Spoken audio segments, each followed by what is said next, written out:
Welcome to MotivationLab, dedicated to bringing you the best motivational videos and experience for your personal growth.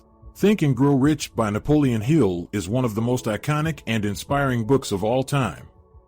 This timeless masterpiece has helped millions achieve success and abundance in all areas of life with practical tips and powerful stories. Whether you're an entrepreneur or simply seeking purpose and abundance, join us as we dive into this book and discover the secrets to success and wealth that have inspired generations of readers. Think and Grow Rich by Napoleon Hill. Chapter 7. Organized Planning the Crystallization of Desire into Action. The sixth step toward riches. You have learned that everything man creates or acquires begins in the form of desire. That desire is taken on the first lap of its journey, from the abstract to the concrete, into the workshop of the imagination, where plans for its transition are created and organized. In Chapter 2, you were instructed to take 6 definite, practical steps as your first move in translating the desire for money into its monetary equivalent.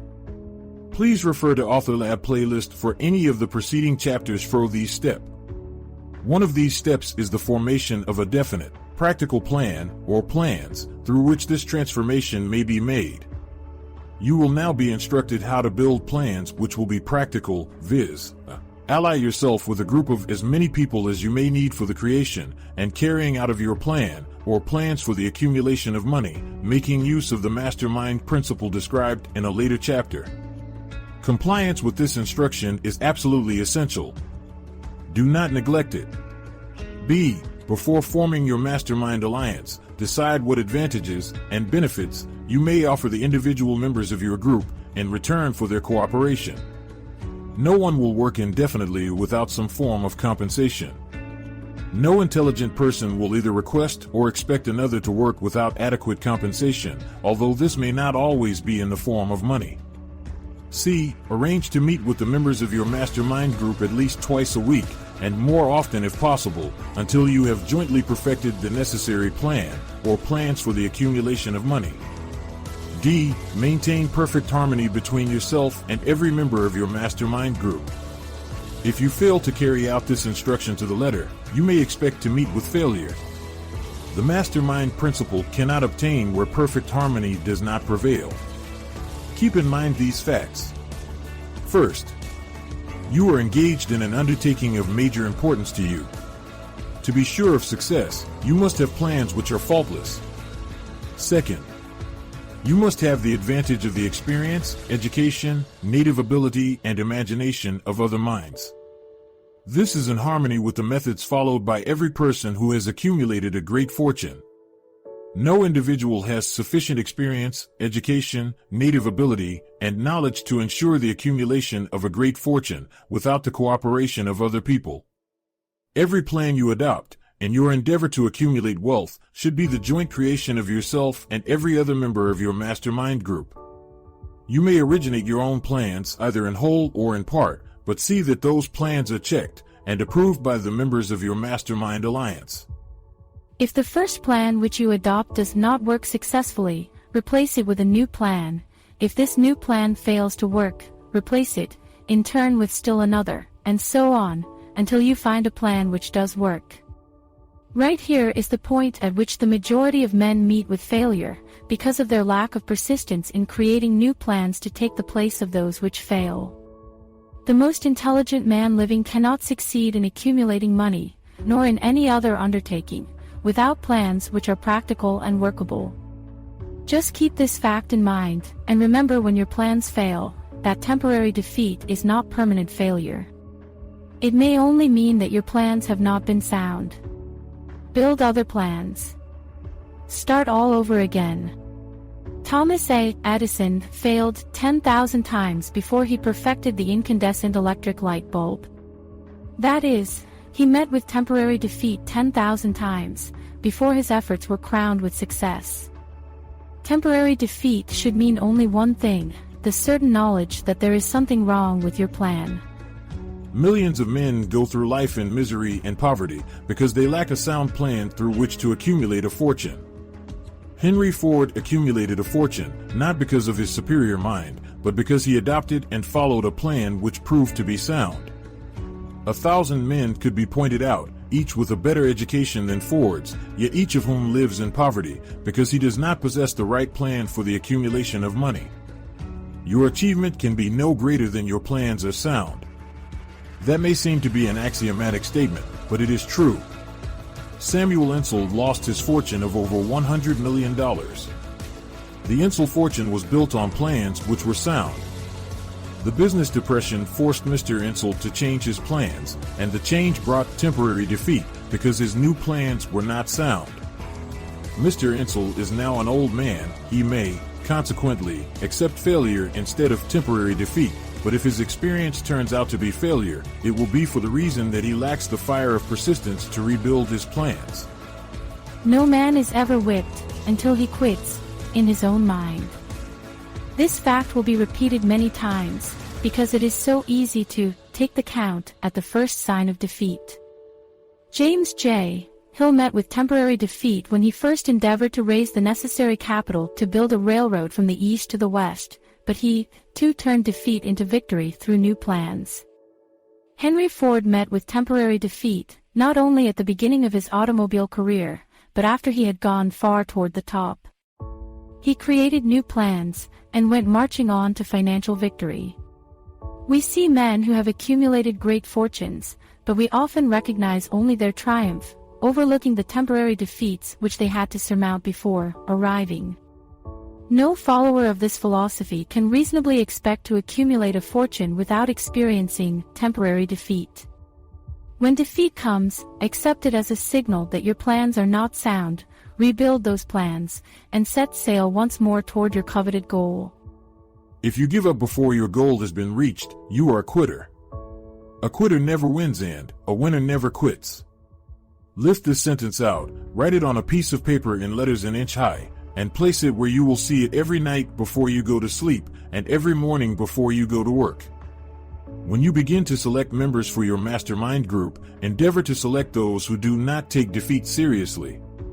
Some people foolishly believe that only money can make money. This is not true. Desire, transmuted into its monetary equivalent through the principles laid down here, is the agency through which money is made. Money, of itself, is nothing but inert matter. It cannot move, think, or talk, but it can hear when a man who desires it calls it to come. Planning the sale of services. The remainder of this chapter has been given over to a description of ways and means of marketing personal services. The information here conveyed will be of practical help to any person having any form of personal services to market, but it will be of priceless benefit to those who aspire to leadership in their chosen occupations. Intelligent planning is essential for success in any undertaking designed to accumulate riches. Here will be found detailed instructions to those who must begin the accumulation of riches by selling personal services. It should be encouraging to know that practically all the great fortunes began in the form of compensation for personal services, or from the sale of ideas.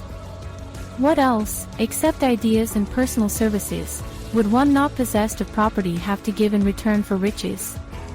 Broadly speaking, there are two types of people in the world. One type is known as leaders, and the other as followers. Decide at the outset whether you intend to become a leader in your chosen calling, or remain a follower. The difference in compensation is vast. The follower cannot reasonably expect the compensation to which a leader is entitled, although many followers make the mistake of expecting such pay. It is no disgrace to be a follower. On the other hand, it is no credit to remain a follower. Most great leaders began in the capacity of followers. They became great leaders because they were intelligent followers. With few exceptions, the man who cannot follow a leader intelligently cannot become an efficient leader. The man who can follow a leader most efficiently is usually the man who develops into leadership most rapidly. An intelligent follower has many advantages, among them the opportunity to acquire knowledge from his leader. The major attributes of leadership the following are important factors of leadership: 1. Unwavering courage based upon knowledge of self and of one's occupation. No follower wishes to be dominated by a leader who lacks self-confidence and courage. No intelligent follower will be dominated by such a leader very long. 2. Self-control. The man who cannot control himself can never control others. Self-control sets a mighty example for one's followers, which the more intelligent will emulate. 3. A keen sense of justice. Without a sense of fairness and justice, no leader can command and retain the respect of his followers. 4. Definiteness of decision. The man who wavers in his decisions shows that he is not sure of himself. He cannot lead others successfully. 5. Definiteness of plans. The successful leader must plan his work and work his plan. A leader who moves by guesswork, without practical, definite plans, is comparable to a ship without a rudder. Sooner or later he will land on the rocks. 6. The habit of doing more than paid for. One of the penalties of leadership is the necessity of willingness, upon the part of the leader, to do more than he requires of his followers. 7. A pleasing personality. No slovenly, careless person can become a successful leader. Leadership calls for respect. Followers will not respect a leader who does not grade high on all of the factors of a pleasing personality. 8. Sympathy and understanding. The successful leader must be in sympathy with his followers. Moreover, he must understand them and their problems. 9. Mastery of detail. Successful leadership calls for mastery of details of the leader's position. 10. Willingness to assume full responsibility. The successful leader must be willing to assume responsibility for the mistakes and the shortcomings of his followers. If he tries to shift this responsibility, he will not remain the leader. If one of his followers makes a mistake and shows himself incompetent, the leader must consider that it is he who failed. 11. Cooperation. The successful leader must understand and apply the principle of cooperative effort and be able to induce his followers to do the same. Leadership calls for power, and power calls for cooperation. There are two forms of leadership. The first, and by far the most effective, is leadership by consent of, and with the sympathy of the followers. The second is leadership by force, without the consent and sympathy of the followers. History is filled with evidences that leadership by force cannot endure. The downfall and disappearance of dictators and kings is significant. It means that people will not follow forced leadership indefinitely. The world has just entered a new era of relationship between leaders and followers, which very clearly calls for new leaders, and a new brand of leadership in business and industry. Those who belong to the old school of leadership by force must acquire an understanding of the new brand of leadership, cooperation, or be relegated to the rank and file of the followers. There is no other way out for them. The relationship of employer and employee, or of leader and follower, in the future, will be one of mutual cooperation, based upon an equitable division of the profits of business. In the future, the relationship of employer and employee will be more like a partnership than it has been in the past. Napoleon, Kaiser Wilhelm of Germany, the Tsar of Russia, and the King of Spain were examples of leadership by force. Their leadership passed. Without much difficulty, one might point to the prototypes of these ex-leaders among the business, financial, and labor leaders of America who have been dethroned or slated to go. Leadership by consent of the followers is the only brand which can endure. Men may follow the forced leadership temporarily, but they will not do so willingly. The new brand of leadership will embrace the 11 factors of leadership described in this chapter, as well as some other factors. The man who makes these the basis of his leadership will find abundant opportunity to lead in any walk of life.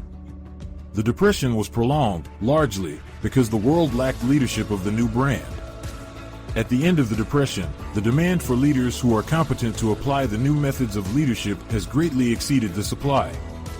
Some of the old type of leaders will reform and adapt themselves to the new brand of leadership, but generally speaking, the world will have to look for new timber for its leadership. This necessity may be your opportunity.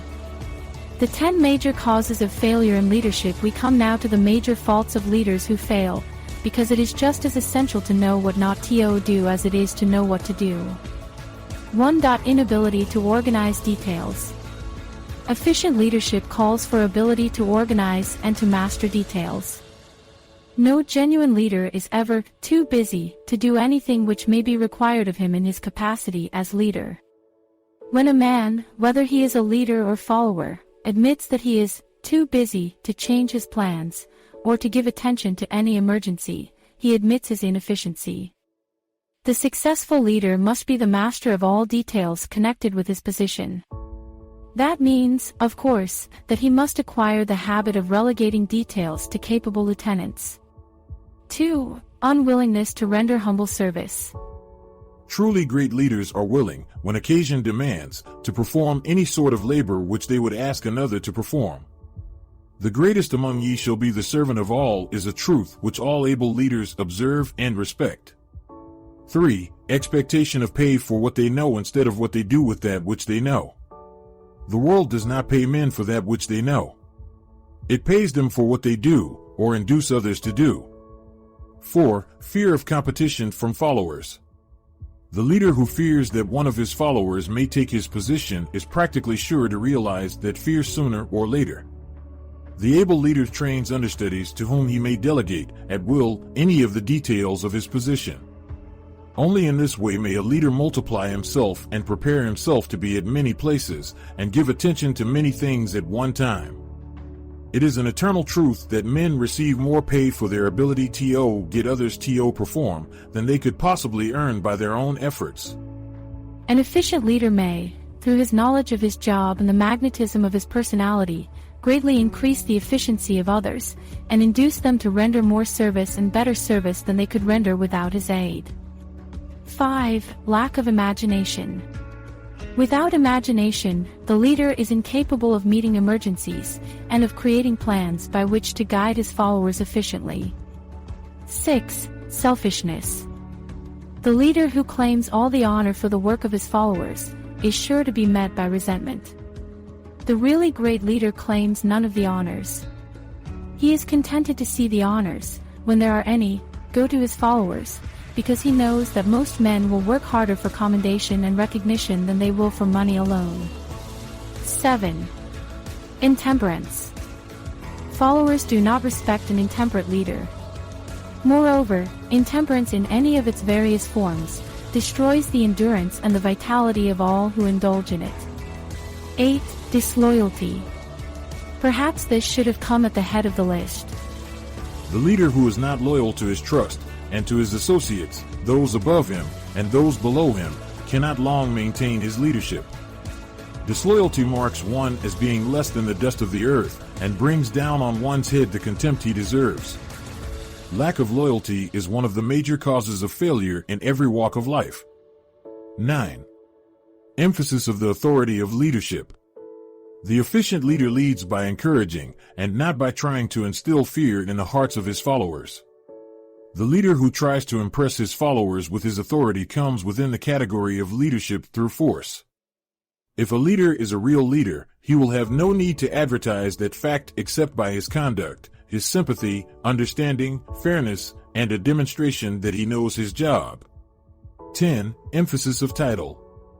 The competent leader requires no title to give him the respect of his followers. The man who makes too much over his title generally has little else to emphasize. The doors to the office of the real leader are open to all who wish to enter, and his working quarters are free from formality or ostentation. These are among the more common of the causes of failure in leadership. Any one of these faults is sufficient to induce failure. Study the list carefully if you aspire to leadership, and make sure that you are free of these faults. Some fertile fields in which new leadership will be required before leaving this chapter. Your attention is called to a few of the fertile fields in which there has been a decline of leadership, and in which the new type of leader may find an abundance of opportunity. First, in the field of politics there is a most insistent demand for new leaders, a demand which indicates nothing less than an emergency. The majority of politicians have, seemingly, become high-grade, legalized racketeers. They have increased taxes and debauched the machinery of industry and business until the people can no longer stand the burden. Second, the banking business is undergoing a reform. The leaders in this field have almost entirely lost the confidence of the public. Already the bankers have sensed the need of reform, and they have begun it. Third, industry calls for new leaders. The old type of leaders thought and moved in terms of dividends instead of thinking and moving in terms of human equations. The future leader in industry, to endure, must regard himself as a quasi-public official whose duty it is to manage his trust in such a way that it will work hardship on no individual or group of individuals. Exploitation of working men is a thing of the past. Let the man who aspires to leadership in the field of business, industry, and labor remember this. Fourth, the religious leader of the future will be forced to give more attention to the temporal needs of his followers and the solution of their economic and personal problems of the present, and less attention to the dead past and the yet unborn future. Fifth, in the professions of law, medicine, and education, a new brand of leadership, and to some extent, new leaders will become a necessity. This is especially true in the field of education. The leader in that field must, in the future, find ways and means of teaching people how to apply the knowledge they receive in school. He must deal more with practice and less with theory. Sixth, new leaders will be required in the field of journalism. Newspapers of the future, to be conducted successfully, must be divorced from special privilege and relieved from the subsidy of advertising. They must cease to be organs of propaganda for the interests which patronize their advertising columns. The type of newspaper which publishes scandal and lewd pictures will eventually go the way of all forces which debauch the human mind. These are but a few of the fields in which opportunities for new leaders and a new brand of leadership are now available. The world is undergoing a rapid change. This means that the media through which the changes in human habits are promoted must be adapted to the changes. The media here described are the ones which, more than any others, determine the trend of civilization. When and how to apply for a position, the information described here is the net result of many years of experience during which thousands of men and women were helped to market their services effectively. It can, therefore, be relied upon as sound and practical. Media through which services may be marketed experience has proved that the following media offer the most direct and effective methods of bringing the buyer and seller of personal services together. 1. Employment bureaus. Care must be taken to select only reputable bureaus, the management of which can show adequate records of achievement of satisfactory results. There are comparatively few such bureaus. 2. Advertising in newspapers, trade journals, magazines, and radio. Classified advertising may usually be relied upon to produce satisfactory results in the case of those who apply for clerical or ordinary salaried positions. Display advertising is more desirable in the case of those who seek executive connections, the copy to appear in the section of the paper which is most apt to come to the attention of the class of employer being sought. The copy should be prepared by an expert, who understands how to inject sufficient selling qualities to produce replies. 3. Personal letters of application, directed to particular firms or individuals most apt to need such services as are being offered. Letters should be neatly typed, always, and signed by hand. With the letter, should be sent a complete brief or outline of the applicant's qualifications. Both the letter of application and the brief of experience or qualifications should be prepared by an expert. See instructions as to information to be supplied. 4. Application through personal acquaintances. When possible, the applicant should endeavor to approach prospective employers through some mutual acquaintance. This method of approach is particularly advantageous in the case of those who seek executive connections and do not wish to appear to be peddling themselves. 5. Application in person. In some instances, it may be more effective if the applicant offers personally his services to prospective employers, in which event a complete written statement of qualifications for the position should be presented, for the reason that prospective employers often wish to discuss with associates one's record. Information to be supplied in a written brief. This brief should be prepared as carefully as a lawyer would prepare the brief of a case to be tried in court. Unless the applicant is experienced in the preparation of such briefs, an expert should be consulted and his services enlisted for this purpose. Successful merchants employ men and women who understand the art and the psychology of advertising to present the merits of their merchandise. One who has personal services for sale should do the same. The following information should appear in the brief. 1. Education. State briefly, but definitely, what schooling you have had, and in what subjects you specialized in school, giving the reasons for that specialization. 2. Experience. If you have had experience in connection with positions similar to the one you seek, describe it fully, state names and addresses of former employers. Be sure to bring out clearly any special experience you may have had which would equip you to fill the position you seek. 3. References. Practically every business firm desires to know all about the previous records, antecedents, etc., of prospective employees who seek positions of responsibility. Attach to your brief photostatic copies of letters from former employers. B. Teachers under whom you studied. C. Prominent people whose judgment may be relied upon. 4. Photograph of self. Attach to your brief a recent, unmounted photograph of yourself. 5. Apply for a specific position. Avoid application for a position without describing exactly what particular position you seek.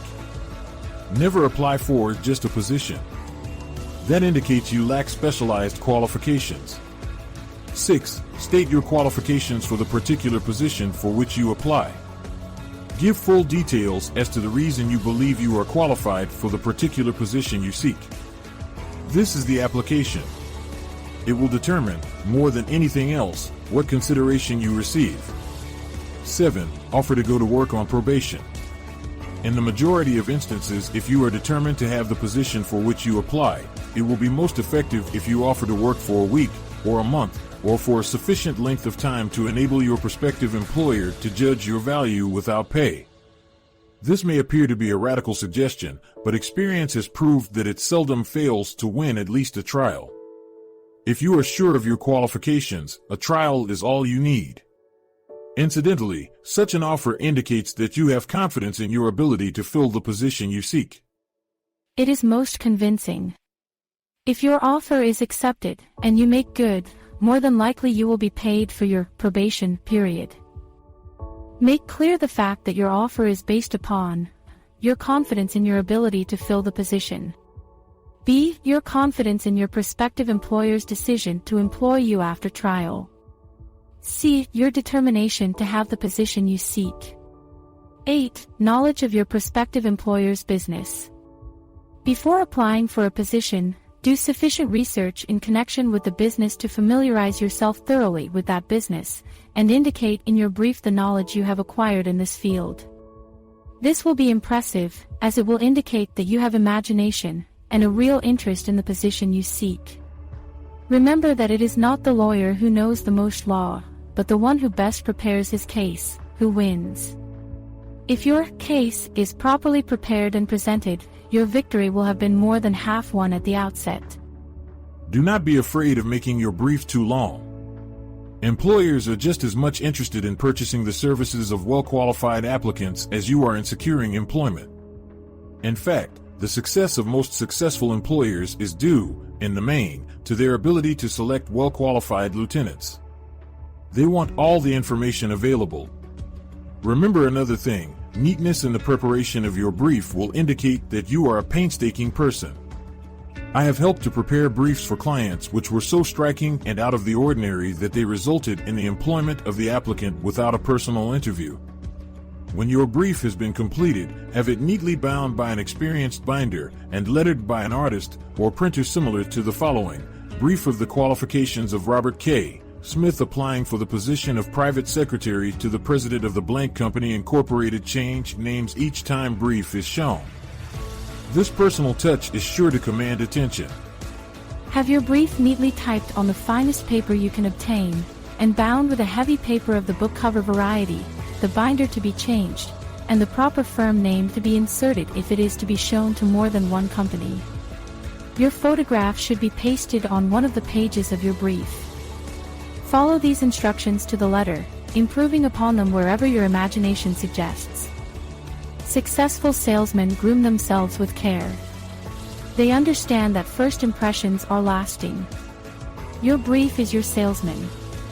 Give it a good suit of clothes, so it will stand out in bold contrast to anything your prospective employer ever saw, in the way of an application for a position. If the position you seek is worth having, it is worth going after with care. Moreover, if you sell yourself to an employer in a manner that impresses him with your individuality, you probably will receive more money for your services from the very start than you would if you applied for employment in the usual conventional way. If you seek employment through an advertising agency or an employment agency, have the agent use copies of your brief in marketing your services. This will help to gain preference for you, both with the agent and the prospective employers. How to get the exact position you desire? Everyone enjoys doing the kind of work for which he is best suited. An artist loves to work with paints, a craftsman with his hands, a writer loves to write. Those with less definite talents have their preferences for certain fields of business and industry. If America does anything well, it offers a full range of occupations, tilling the soil, manufacturing, marketing, and the professions. First, decide exactly what kind of a job you want. If the job doesn't already exist, perhaps you can create it. Second, choose the company or individual for whom you wish to work. Third, study your prospective employer as to policies, personnel, and chances of advancement. Fourth, by analysis of yourself, your talents and capabilities, figure what you can offer, and plan ways and means of giving advantages, services, developments, ideas that you believe you can successfully deliver. Fifth, forget about a job. Forget whether or not there is an opening. Forget the usual routine of, have you got a job for me? Concentrate on what you can give. Sixth, once you have your plan in mind, arrange with an experienced writer to put it on paper in neat form and in full detail. Seventh, present it to the proper person with authority and he will do the rest. Every company is looking for men who can give something of value, whether it be ideas, services, or connections. Every company has room for the man who has a definite plan of action which is to the advantage of that company. This line of procedure may take a few days or weeks of extra time, but the difference in income, in advancement, and in gaining recognition will save years of hard work at small pay. It has many advantages, the main one being that it will often save from 1 to 5 years of time in reaching a chosen goal. Every person who starts, or gets in halfway up the ladder, does so by deliberate and careful planning, excepting, of course, the boss son. The new way of marketing services jobs are now partnerships. Men and women who market their services to best advantage in the future must recognize the stupendous change which has taken place in connection with the relationship between employer and employee. In the future, the golden rule, and not the rule of gold, will be the dominating factor in the marketing of merchandise as well as personal services. The future relationship between employers and their employees will be more in the nature of a partnership consisting of A. the employer, B. the employee, C. the public they serve. This new way of marketing personal services is called new for many reasons. First, both the employer and the employee of the future will be considered as fellow employees whose business it will be to serve the public efficiently. In times past, employers and employees have bartered among themselves, driving the best bargains they could with one another, not considering that in the final analysis they were, in reality, bargaining at the expense of the third party, the public they served. The Depression served as a mighty protest from an injured public, whose rights had been trampled upon in every direction by those who were clamoring for individual advantages and profits. When the debris of the Depression shall have been cleared away, and business shall have been once again restored to balance, both employers and employees will recognize that they are no longer privileged to drive bargains at the expense of those whom they serve. The real employer of the future will be the public. This should be kept uppermost in mind by every person seeking to market personal services effectively. Nearly every railroad in America is in financial difficulty. Who does not remember the day when, if a citizen inquired at the ticket office the time of departure of a train, he was abruptly referred to the bulletin board instead of being politely given the information? The streetcar companies have experienced a change of times also. There was a time not so very long ago when streetcar conductors took pride in giving argument to passengers. Many of the streetcar tracks have been removed and passengers ride on a bus, whose driver is the last word in politeness. All over the country, streetcar tracks are rusting from abandonment or have been taken up. Wherever streetcars are still in operation, passengers may now ride without argument, and one may even hail the car in the middle of the block, and the motorman will obligingly pick him up. How times have changed. That is just the point I am trying to emphasize. Times have changed. Moreover, the change is reflected not merely in railroad offices and on streetcars, but in other walks of life as well. The public be damned policy is now passé. It has been supplanted by the we are obligingly at your service, sir, policy. The bankers have learned a thing or two during this rapid change which has taken place during the past few years. Impoliteness on the part of a bank official or bank employee today is as rare as it was conspicuous a dozen years ago. In the years past, some bankers, not all of them, of course, carried an atmosphere of austerity which gave every would-be borrower a chill when he even thought of approaching his banker for a loan. The thousands of bank failures during the Depression had the effect of removing the mahogany doors behind which bankers formerly barricaded themselves. They now sit at desks in the open, where they may be seen and approached at will by any depositor, or by anyone who wishes to see them, and the whole atmosphere of the bank is one of courtesy and understanding. It used to be customary for customers to have to stand and wait at the corner grocery until the clerks were through passing the time of day with friends, and the proprietor had finished making up his bank deposit before being waited upon. Chain stores, managed by courteous men who do everything in the way of service, short of shining the customer's shoes, have pushed the old-time merchants into the background. Time marches on. Courtesy and service are the watchwords of merchandising today, and apply to the person who is marketing personal services even more directly than to the employer whom he serves, because, in the final analysis, both the employer and his employee are employed by the public they serve. If they fail to serve well, they pay by the loss of their privilege of serving. We can all remember the time when the gas meter reader pounded on the door hard enough to break the panels. When the door was opened, he pushed his way in, uninvited, with a scowl on his face which plainly said, "What the hell did you keep me waiting for?" All that has undergone a change. The meter man now conducts himself as a gentleman who is delighted to be at your service, sir. Before the gas companies learned that their scowling meter men were accumulating liabilities never to be cleared away, the polite salesman of oil burners came along and did a land office business. During the Depression, I spent several months in the anthracite coal region of Pennsylvania, studying conditions which all but destroyed the coal industry. Among several very significant discoveries was the fact that greed on the part of operators and their employees was the chief cause of the loss of business for the operators, and loss of jobs for the miners. Through the pressure of a group of overzealous labor leaders, representing the employees, and the greed for profits on the part of the operators, the anthracite business suddenly dwindled.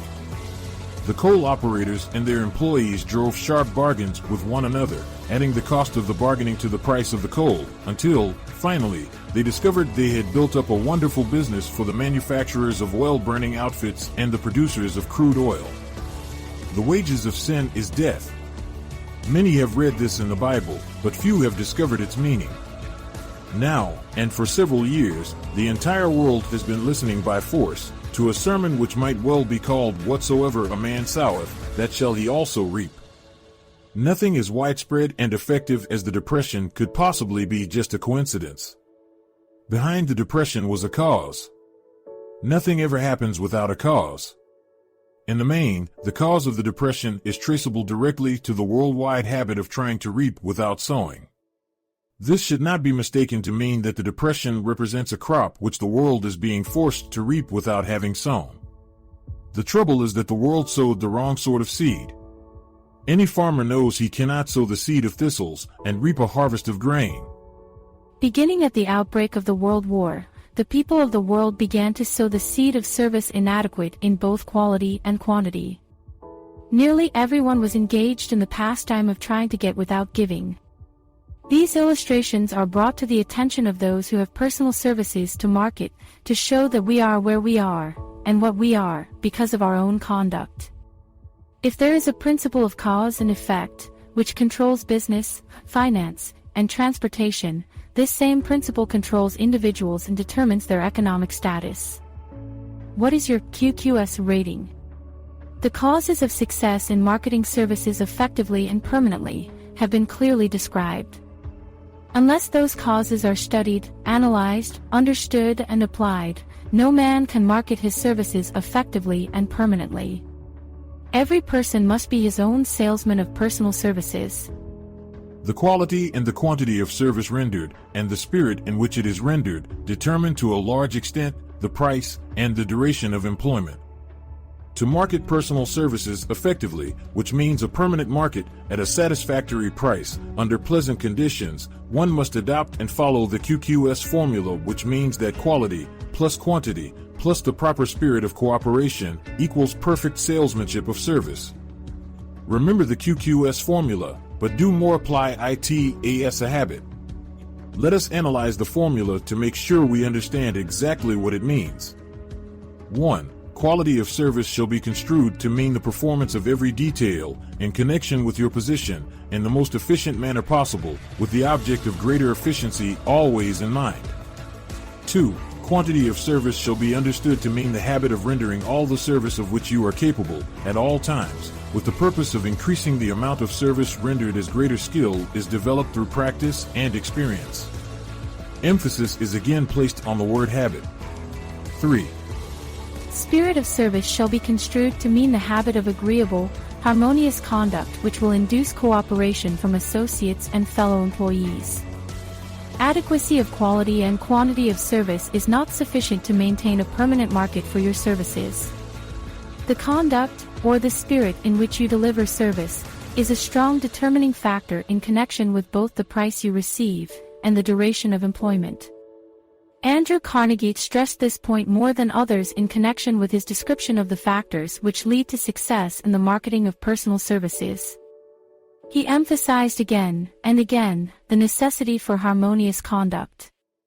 He stressed the fact that he would not retain any man, no matter how great a quantity, or how efficient the quality of his work, unless he worked in a spirit of harmony. Mr. Carnegie insisted upon men being agreeable. To prove that he placed a high value upon this quality, he permitted many men who conformed to his standards to become very wealthy. Those who did not conform had to make room for others. The importance of a pleasing personality has been stressed because it is a factor which enables one to render service in the proper spirit. If one has a personality which pleases and renders service in a spirit of harmony, these assets often make up for deficiencies in both the quality and the quantity of service one renders. Nothing, however, can be successfully substituted for pleasing conduct. The capital value of your services, the person whose income is derived entirely from the sale of personal services, is no less a merchant than the man who sells commodities, and it might well be added, such a person is subject to exactly the same rules of conduct as the merchant who sells merchandise.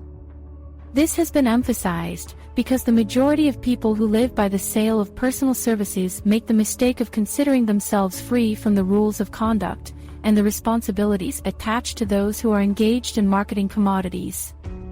The new way of marketing services has practically forced both employer and employee into partnership alliances, through which both take into consideration the rights of the third party, the public they serve. The day of the go-getter has passed. He has been supplanted by the go-giver.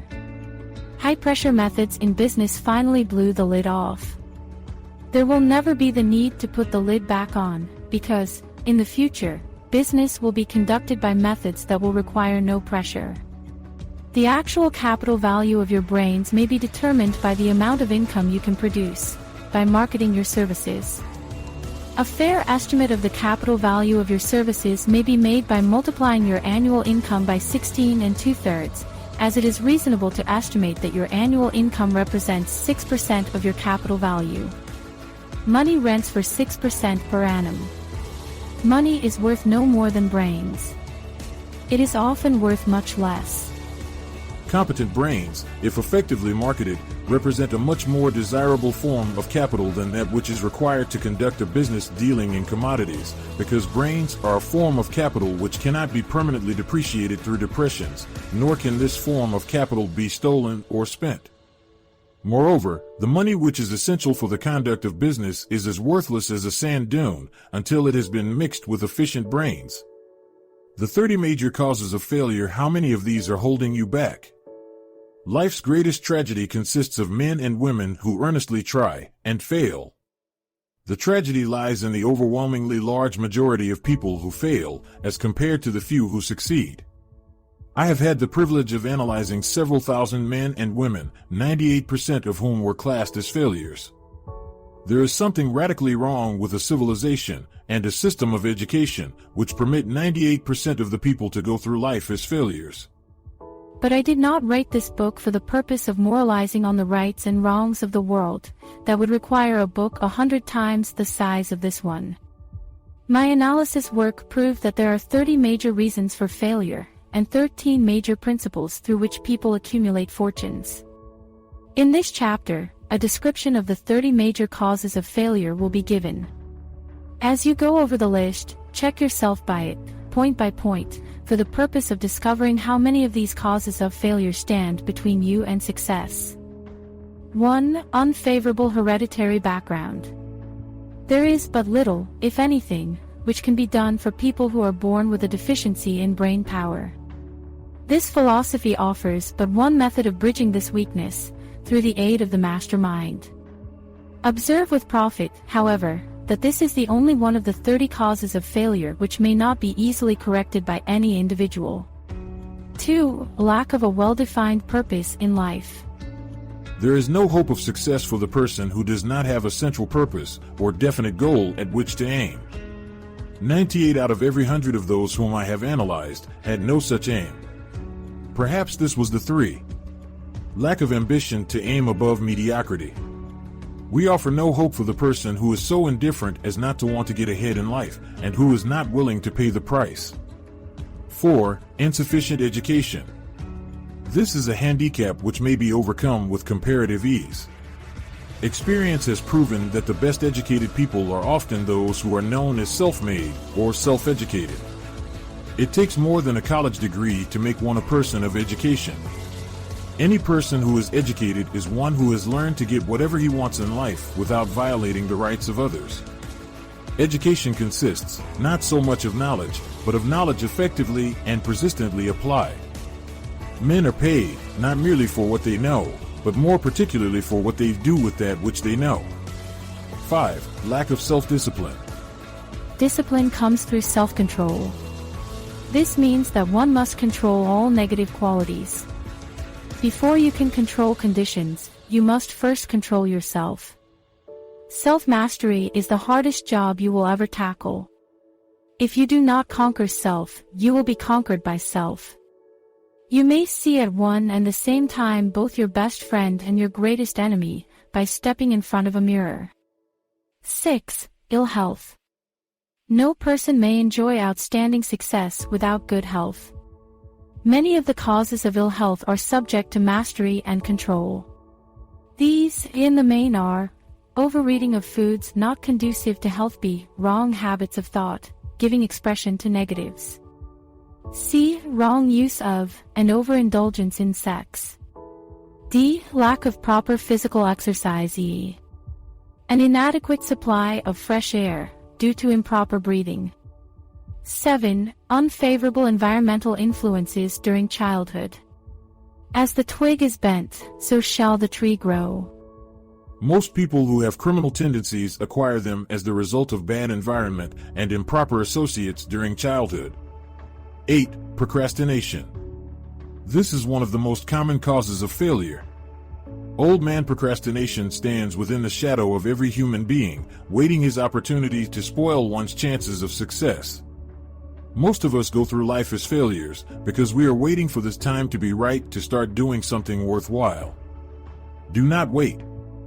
The time will never be just right. Start where you stand and work with whatever tools you may have at your command, and better tools will be found as you go along. 9. Lack of persistence. Most of us are good starters but poor finishers of everything we begin. Moreover, people are prone to give up at the first signs of defeat. There is no substitute for persistence. The person who makes persistence his watchword discovers that old man failure finally becomes tired and makes his departure.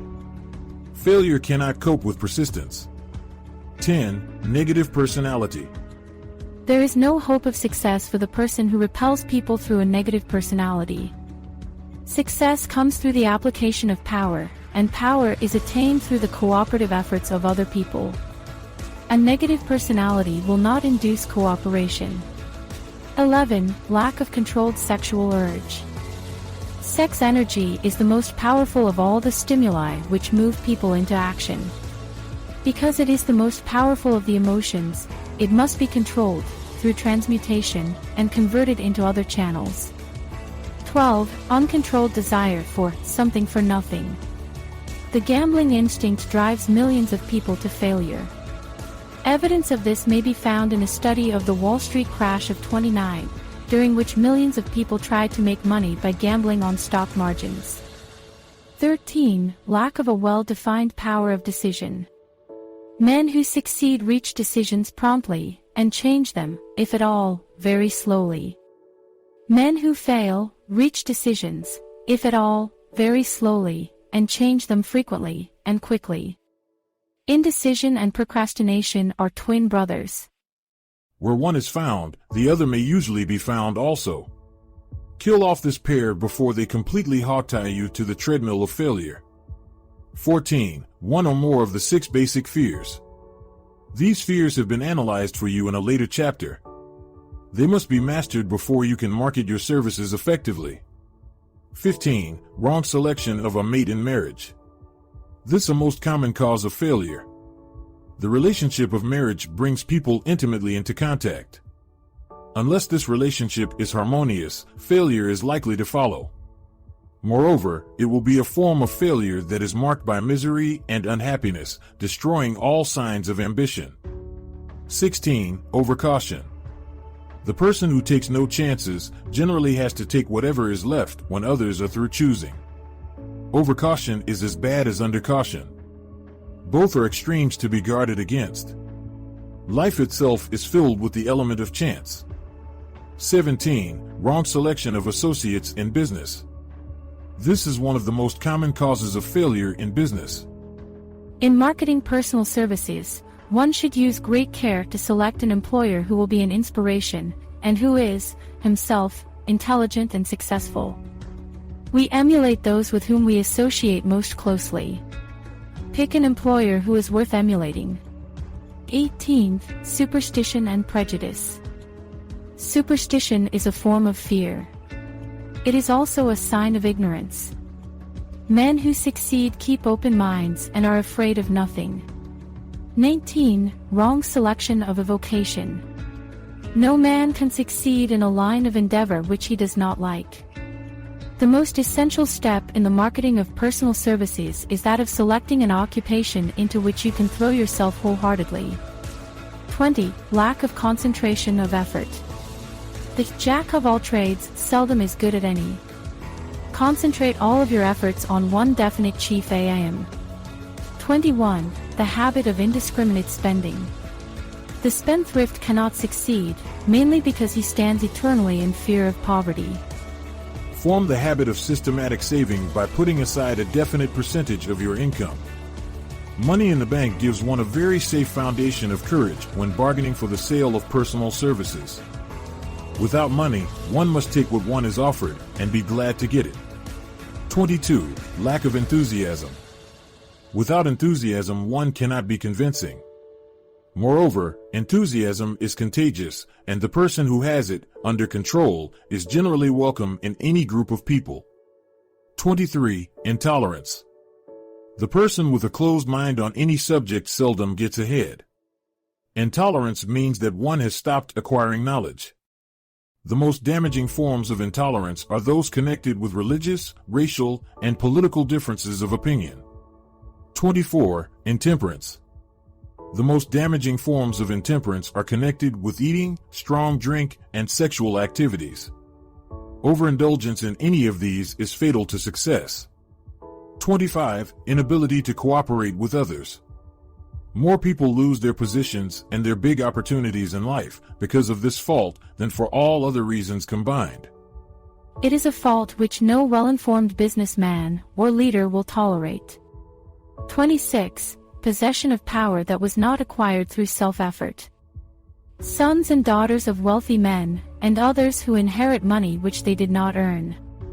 Power in the hands of one who did not acquire it gradually is often fatal to success. Quick riches are more dangerous than poverty. 27. Intentional dishonesty. There is no substitute for honesty. One may be temporarily dishonest by force of circumstances over which one has no control, without permanent damage. But there is no hope for the person who is dishonest by choice. Sooner or later, his deeds will catch up with him, and he will pay by loss of reputation, and perhaps even loss of liberty. 28. Egotism and vanity. These qualities serve as red lights which warn others to keep away. They are fatal to success. 29. Guessing instead of thinking. Most people are too indifferent or lazy to acquire facts with which to think accurately. They prefer to act on opinions created by guesswork or snap judgments. 30. Lack of capital. This is a common cause of failure among those who start out in business for the first time, without sufficient reserve of capital to absorb the shock of their mistakes, and to carry them over until they have established a reputation. 31. Under this, name any particular cause of failure from which you have suffered that has not been included in the foregoing list. In these 30 major causes of failure is found a description of the tragedy of life, which obtains for practically every person who tries and fails. It will be helpful if you can induce someone who knows you well to go over this list with you, and help to analyze you by the 30 causes of failure. It may be beneficial if you try this alone. Most people cannot see themselves as others see them. You may be one who cannot. The oldest of admonitions is, man, know thyself. If you market merchandise successfully, you must know the merchandise. The same is true in marketing personal services. You should know all of your weaknesses in order that you may either bridge them or eliminate them entirely. You should know your strength in order that you may call attention to it when selling your services. You can know yourself only through accurate analysis. The folly of ignorance in connection with self was displayed by a young man who applied to the manager of a well-known business for a position. He made a very good impression until the manager asked him what salary he expected. He replied that he had no fixed sum in mind, lack of a definite aim. The manager then said, "We will pay you all you are worth, alter we try you out for a week." "I will not accept it," the applicant replied, "because I am getting more than that where I am now employed." Before you even start to negotiate for a readjustment of your salary in your present position, or to seek employment elsewhere, be sure that you are worth more than you now receive. It is one thing to want money. Everyone wants more, but it is something entirely different to be worth more. Many people mistake their wants for their just dues. Your financial requirements or wants have nothing whatever to do with your worth. Your value is established entirely by your ability to render useful service or your capacity to induce others to render such service. Take inventory of yourself. 28 questions you should answer. Annual self-analysis is an essential in the effective marketing of personal services, as is annual inventory in merchandising. Moreover, the yearly analysis should disclose a decrease in faults and an increase in virtues. One goes ahead, stands still, or goes backward in life. One's object should be, of course, to go ahead. Annual self-analysis will disclose whether advancement has been made, and if so, how much. It will also disclose any backward steps one may have made. The effective marketing of personal services requires one to move forward even if the progress is slow. Your annual self-analysis should be made at the end of each year, so you can include in your New Year's resolutions any improvements which the analysis indicates should be made. Take this inventory by asking yourself the following questions, and by checking your answers with the aid of someone who will not permit you to deceive yourself as to their accuracy. Self-analysis questionnaire for personal inventory 1. Have I attained the goal which I established as my objective for this year? You should work a definite yearly objective to be attained as a part of your major life objective. 2. Have I delivered service of the best possible quality of which I was capable, or could I have improved any part of this service? 3. Have I delivered service in the greatest possible quantity of which I was capable? 4. Has the spirit of my conduct been harmonious and cooperative at all times? 5. Have I permitted the habit of procrastination to decrease my efficiency, and if so, to what extent? 6.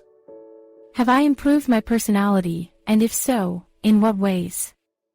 7. Have I been persistent in following my plans through to completion? 8. Have I reached decisions promptly and definitely on all occasions? 9. Have I permitted any one or more of the 6 basic fears to decrease my efficiency? 10. Have I been either overcautious or undercautious? 11. Has my relationship with my associates in work been pleasant or unpleasant?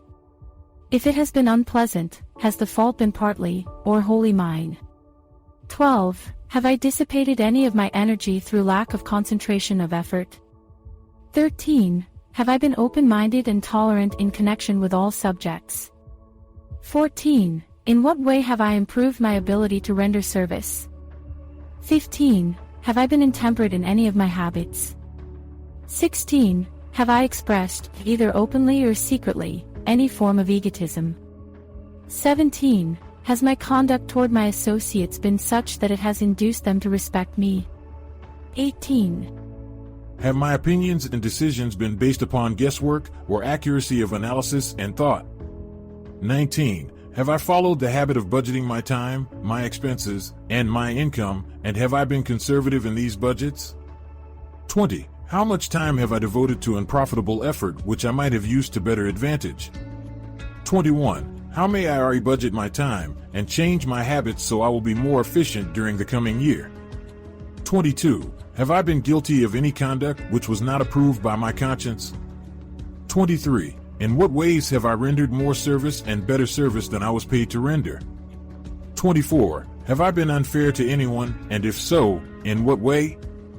25. If I had been the purchaser of my own services for the year, would I be satisfied with my purchase? 26. Am I in the right vocation, and if not, why not? 27. Has the purchaser of my services been satisfied with the service I have rendered, and if not, why not? 28. What is my present rating on the fundamental principles of success? Make this rating fairly and frankly, and have it checked by someone who is courageous enough to do it accurately. Having read and assimilated the information conveyed through this chapter, you are now ready to create a practical plan for marketing your personal services. In this chapter will be found an adequate description of every principle essential in planning the sale of personal services, including the major attributes of leadership, the most common causes of failure in leadership, a description of the fields of opportunity for leadership, the main causes of failure in all walks of life, and the important questions which should be used in self-analysis. This extensive and detailed presentation of accurate information has been included because it will be needed by all who must begin the accumulation of riches by marketing personal services. Those who have lost their fortunes and those who are just beginning to earn money have nothing but personal services to offer in return for riches. Therefore, it is essential that they have available the practical information needed to market services to best advantage. The information contained in this chapter will be of great value to all who aspire to attain leadership in any calling. It will be particularly helpful to those aiming to market their services as business or industrial executives. Complete assimilation and understanding of the information here conveyed will be helpful in marketing one's own services, and it will also help one to become more analytical and capable of judging people. The information will be priceless to personnel directors, employment managers, and other executives charged with the selection of employees and the maintenance of efficient organizations. If you doubt this statement, test its soundness by answering and writing the 28 self-analysis questions. That might be both interesting and profitable, even though you do not doubt the soundness of the statement. Where and how one may find opportunities to accumulate riches. Now that we have analyzed the principles by which riches may be accumulated, we naturally ask, where may one find favorable opportunities to apply these principles? Very well, let us take inventory and see what the United States of America offer the person seeking riches, great or small. To begin with, let us remember, all of us, that we live in a country where every law-abiding citizen enjoys freedom of thought and freedom of deed unequaled anywhere in the world. Most of us have never taken inventory of the advantages of this freedom. We have never compared our unlimited freedom with the curtailed freedom in other countries. Here we have freedom of thought, freedom in the choice and enjoyment of education, freedom in religion, freedom in politics, freedom in the choice of a business, profession, or occupation, freedom to accumulate and own without molestation all the property we can accumulate, freedom to choose our place of residence, freedom in marriage, freedom through equal opportunity to all races, freedom of travel from one state to another, freedom in our choice of foods, and freedom to aim for any station in life for which we have prepared ourselves, even for the presidency of the United States. We have other forms of freedom, but this list will give a bird's eye view of the most important, which constitute opportunity of the highest order. This advantage of freedom is all the more conspicuous because the United States is the only country guaranteeing to every citizen, whether native-born or naturalized, so broad and varied a list of freedom. Next, let us recount some of the blessings which our widespread freedom has placed within our hands. Take the average American family for example, meaning the family of average income, and sum up the benefits available to every member of the family in this land of opportunity and plenty. A. Food. Next to freedom of thought and deed comes food, clothing, and shelter, the three basic necessities of life. Because of our universal freedom, the average American family has available, at its very door, the choicest selection of food to be found anywhere in the world, and at prices within its financial range. A family of two, living in the heart of Times Square district of New York City, far removed from the source of production of foods, took careful inventory of the cost of a simple breakfast, with this astonishing result. Articles of food, cost at the breakfast table. Grapefruit juice, from Florida, 2 cents. Rippled wheat breakfast food, Kansas Farm, 2 cents. Tea, from China, 2 cents. Bananas, from South America, 21 cents. Toasted bread, from Kansas Farm, 1 cent. Fresh country eggs, from Utah, 7 cents. Sugar, from Cuba or Utah, 1 cent. Butter and cream, from New England, 3 cents. Grand total 20 cents. It is not very difficult to obtain food in a country where two people can have breakfast consisting of all they want or need for a dime apiece. Observe that this simple breakfast was gathered, by some strange form of magic, from China, South America, Utah, Kansas, and the New England states, and delivered on the breakfast table, ready for consumption, in the very heart of the most crowded city in America, at a cost well within the means of the most humble laborer. The cost included all federal, state, and city taxes. Here is a fact the politicians did not mention when they were crying out to the voters to throw their opponents out of office because the people were being taxed to death. B. Shelter. This family lives in a comfortable apartment, heated by steam, lighted with electricity, with gas for cooking, all for $65 a month. In a smaller city, or a more sparsely settled part of New York City, the same apartment could be had for as low as $20 a month. The toast they had for breakfast in the food estimate was toasted on an electric toaster, which cost but a few dollars. The apartment is cleaned with a vacuum sweeper that is run by electricity. Hot and cold water is available at all times in the kitchen and the bathroom. The food is kept cool in a refrigerator that is run by electricity. The wife curls her hair, washes her clothes and irons them with easily operated electrical equipment on power obtained by sticking a plug in the wall. The husband shaves with an electric shaver, and they receive entertainment from all over the world, 24 hours a day, if they want it, without cost, by merely turning the dial of their radio. There are other conveniences in this apartment, but the foregoing list will give a fair idea of some of the concrete evidences of the freedom we, of America, enjoy. And this is neither political nor economic propaganda. C. Clothing. Anywhere in the United States, the woman of average clothing requirements can dress very comfortably and neatly for less than $200 a year, and the average man can dress for the same, or less. Only the three basic necessities of food, clothing, and shelter have been mentioned. The average American citizen has other privileges and advantages available in return for modest effort, not exceeding 8 hours per day of labor. Among these is the privilege of automobile transportation, with which one can go and come at will, at very small cost. The average American has security of property rights not found in any other country in the world. He can place his surplus money in a bank with the assurance that his government will protect it, and make good to him if the bank fails. If an American citizen wants to travel from one state to another, he needs no passport, no one's permission. He may go when he pleases, and return at will. Moreover, he may travel by train, private automobile, bus, airplane, or ship, as his pocketbook permits. In Germany, Russia, Italy, and most of the other European and Oriental countries, the people cannot travel with so much freedom and at so little cost. The miracle that has provided these blessings, we often hear politicians proclaiming the freedom of America when they solicit votes, but seldom do they take the time or devote sufficient effort to the analysis of the source or nature of this freedom. Having no axe to grind, no grudge to express, no ulterior motives to be carried out, I have the privilege of going into a frank analysis of that mysterious, abstract, greatly misunderstood something which gives to every citizen of America more blessings, more opportunities to accumulate wealth, more freedom of every nature than may be found in any other country. I have the right to analyze the source and nature of this unseen power, because I know, and have known for more than a quarter of a century, many of the men who organize that power, and many who are now responsible for its maintenance. The name of this mysterious benefactor of mankind is capital. Capital consists not alone of money, but more particularly of highly organized, intelligent groups of men who plan ways and means of using money efficiently for the good of the public, and profitably to themselves.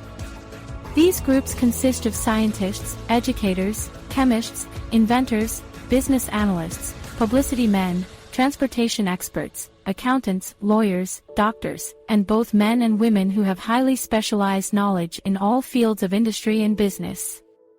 They pioneer, experiment, and blaze trails in new fields of endeavor. They support colleges, hospitals, public schools, build good roads, publish newspapers, pay most of the cost of government, and take care of the multitudinous detail essential to human progress. Stated briefly, the capitalists are the brains of civilization because they supply the entire fabric of which all education, enlightenment, and human progress consists. Money, without brains, always is dangerous. Properly used, it is the most important essential of civilization.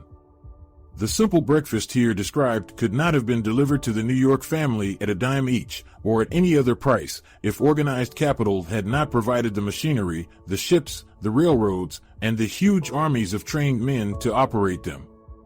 Some slight idea of the importance of organized capital may be had by trying to imagine yourself burdened with the responsibility of collecting, without the aid of capital, and delivering to the New York City family the simple breakfast described. To supply the tea, you would have to make a trip to China or India, both a very long way from America. Unless you are an excellent swimmer, you would become rather tired before making the round trip. Then, too, another problem would confront you. What would you use for money, even if you had the physical endurance to swim the ocean? To supply the sugar, you would have to take another long swim to Cuba, or a long walk to the sugar beet section of Utah. But even then, you might come back without the sugar, because organized effort and money are necessary to produce sugar, to say nothing of what is required to refine, transport, and deliver it to the breakfast table anywhere in the United States. The eggs you could deliver easily enough from the barnyards near New York City, but you would have a very long walk to Florida and return before you could serve the 2 glasses of grapefruit juice. You would have another long walk to Kansas or one of the other wheat-growing states when you went after the 4 slices of wheat bread. The rippled wheat biscuits would have to be omitted from the menu, because they would not be available except through the labor of a trained organization of men and suitable machinery, all of which call for capital. While resting, you could take off for another little swim down to South America, where you would pick up a couple of bananas, and on your return, you could take a short walk to the nearest farm having a dairy and pick up some butter and cream. Then your New York City family would be ready to sit down and enjoy breakfast, and you could collect your 2 dimes for your labor. Seems absurd, doesn't it? Well, the procedure described would be the only possible way these simple items of food could be delivered to the heart of New York City if we had no capitalistic system. The sum of money required for the building and maintenance of the railroads and steamships used in the delivery of that simple breakfast is so huge that it staggers one's imagination. It runs into hundreds of millions of dollars, not to mention the armies of trained employees required to man the ships and trains. But transportation is only a part of the requirements of modern civilization in capitalistic America. Before there can be anything to haul, something must be grown from the ground, or manufactured and prepared for market. This calls for more millions of dollars for equipment, machinery, boxing, marketing, and for the wages of millions of men and women. Steamships and railroads do not spring up from the earth and function automatically. They come in response to the call of civilization, through the labor and ingenuity and organizing ability of men who have imagination, faith, enthusiasm, decision, persistence. These men are known as capitalists. They are motivated by the desire to build, construct, achieve, render useful service, earn profits and accumulate riches. And, because they render service without which there would be no civilization, they put themselves in the way of great riches. Just to keep the record simple and understandable, I will add that these capitalists are the self-same men of whom most of us have heard soapbox orators speak. They are the same men to whom radicals, racketeers, dishonest politicians, and grafting labor leaders refer as the predatory interests, or Wall Street. I am not attempting to present a brief for or against any group of men or any system of economics. I am not attempting to condemn collective bargaining when I refer to grafting labor leaders, nor do I aim to give a clean bill of health to all individuals known as capitalists. The purpose of this book, a purpose to which I have faithfully devoted over a quarter of a century, is to present to all who want the knowledge, the most dependable philosophy through which individuals may accumulate riches in whatever amounts they desire. I have here analyzed the economic advantages of the capitalistic system for the twofold purpose of showing, 1, that all who seek riches must recognize and adapt themselves to the system that controls all approaches to fortunes, large or small, and 2, to present the side of the picture opposite to that being shown by politicians and demagogues who deliberately becloud the issues they bring up by referring to organized capital as if it were something poisonous. This is a capitalistic country. It was developed through the use of capital, and we who claim the right to partake of the blessings of freedom and opportunity, we who seek to accumulate riches here, may as well know that neither riches nor opportunity would be available to us if organized capital had not provided these benefits. For more than 20 years it has been a somewhat popular and growing pastime for radicals, self-seeking politicians, racketeers, crooked labor leaders, and on occasion religious leaders, to take potshots at Wall Street, the money changers, and big business. The practice became so general that we witnessed during the business depression the unbelievable sight of high government officials lining up with the cheap politicians and labor leaders, with the openly avowed purpose of throttling the system which has made industrial America the richest country on earth.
The lineup was so general and so well organized that it prolonged the worst depression America has ever known. It cost millions of men their jobs, because those jobs were inseparably a part of the industrial and capitalistic system which formed the very backbone of the nation. During this unusual alliance of government officials and self-seeking individuals who were endeavoring to profit by declaring open season on the American system of industry, a certain type of labor leader joined forces with the politicians and offered to deliver voters in return for legislation designed to permit men to take riches away from industry by organized force of numbers, instead of the better method of giving a fair day's work for a fair day's pay. Millions of men and women throughout the nation are still engaged in this popular pastime of trying to get without giving. Some of them are lined up with labor unions, where they demand shorter hours and more pay. Others do not take the trouble to work at all. They demand government relief and are getting it. Their idea of their rights of freedom was demonstrated in New York City, where violent complaint was registered with the postmaster by a group of relief beneficiaries because the postman awakened them at 7:30 a.m. to deliver government relief checks. They demanded that the time of delivery be set up to 10 o'clock. If you are one of those who believe that riches can be accumulated by the mere act of men who organize themselves into groups and demand more pay for less service, if you are one of those who demand government relief without early morning disturbance when the money is delivered to you, if you are one of those who believe in trading their votes to politicians in return for the passing of laws which permit the raiding of the public treasury, you may rest securely on your belief, with certain knowledge that no one will disturb you, because this is a free country where every man may think as he pleases, where nearly everybody can live with but little effort, where many may live well without doing any work whatsoever. However, you should know the full truth concerning this freedom of which so many people boast and so few understand. As great as it is, as far as it reaches, as many privileges as it provides, it does not and cannot bring riches without effort. There is but one dependable method of accumulating and legally holding riches, and that is by rendering useful service. No system has ever been created by which men can legally acquire riches through mere force of numbers, or without giving in return an equivalent value of one form or another. There is a principle known as the law of economics. This is more than a theory. It is a law no man can beat. Mark well the name of the principle, and remember it, because it is far more powerful than all the politicians and political machines. It is above and beyond the control of all the labor unions. It cannot be swayed, nor influenced, nor bribed by racketeers or self-appointed leaders in any calling. Moreover, IT has an all-seeing eye, and a perfect system of bookkeeping, in which it keeps an accurate account of the transactions of every human being engaged in the business of trying to get without giving. Sooner or later its auditors come around, look over the records of individuals both great and small, and demand an accounting. Wall Street, big business, capital predatory interests, or whatever name you choose to give the system which has given us American freedom, represents a group of men who understand, respect, and adapt themselves to this powerful law of economics. Their financial continuation depends upon their respecting the law. Most people living in America like this country, its capitalistic system and all. I must confess I know of no better country where one may find greater opportunities to accumulate riches. Judging by their acts and deeds, there are some in this country who do not like it. That, of course, is their privilege. If they do not like this country, its capitalistic system, its boundless opportunities, they have the privilege of clearing out. Always there are other countries, such as Germany, Russia, and Italy, where one may try one's hand at enjoying freedom and accumulating riches providing one is not too particular. America provides all the freedom and all the opportunity to accumulate riches that any honest person may require. When one goes hunting for game, one selects hunting grounds where game is plentiful. When seeking riches, the same rule would naturally obtain. If it is riches you are seeking, do not overlook the possibilities of a country whose citizens are so rich that women, alone, spend over $200 million annually for lipsticks, rouge, and cosmetics. Think twice, you who are seeking riches, before trying to destroy the capitalistic system of a country whose citizens spend over $50 million a year for greeting cards, with which to express their appreciation of their freedom. If it is money you are seeking, consider carefully a country that spends hundreds of millions of dollars annually for cigarettes, the bulk of the income from which goes to only 4 major companies engaged in supplying this national builder of nonchalance and quiet nerves. By all means, give plenty of consideration to a country whose people spend annually more than $15 million for the privilege of seeing moving pictures, and toss in a few additional millions for liquor, narcotics, and other less potent soft drinks and giggle waters. Do not be in too big a hurry to get away from a country whose people willingly, even eagerly, hand over millions of dollars annually for football, baseball, and prize fights. And, by all means, stick by a country whose inhabitants give up more than $1 million a year for chewing gum, and another $1 million for safety razor blades. Remember, also, that this is but the beginning of the available sources for the accumulation of wealth. Only a few of the luxuries and non-essentials have been mentioned. But, remember that the business of producing, transporting, and marketing these few items of merchandise gives regular employment to many millions of men and women who receive for their services many millions of dollars monthly and spend it freely for both the luxuries and the necessities. Especially remember that back of all this exchange of merchandise and personal services may be found an abundance of opportunity to accumulate riches. Here our American freedom comes to one's aid. There is nothing to stop you, or anyone from engaging in any portion of the effort necessary to carry on these businesses. If one has superior talent, training, experience, one may accumulate riches in large amounts. Those not so fortunate may accumulate smaller amounts. Anyone may earn a living in return for a very nominal amount of labor. So, there you are. Opportunity has spread its wares before you. Step up to the front, select what you want, create your plan, put the plan into action, and follow through with persistence. Capitalistic America will do the rest. You can depend upon this much. Capitalistic America ensures every person the opportunity to render useful service and to collect riches in proportion to the value of the service.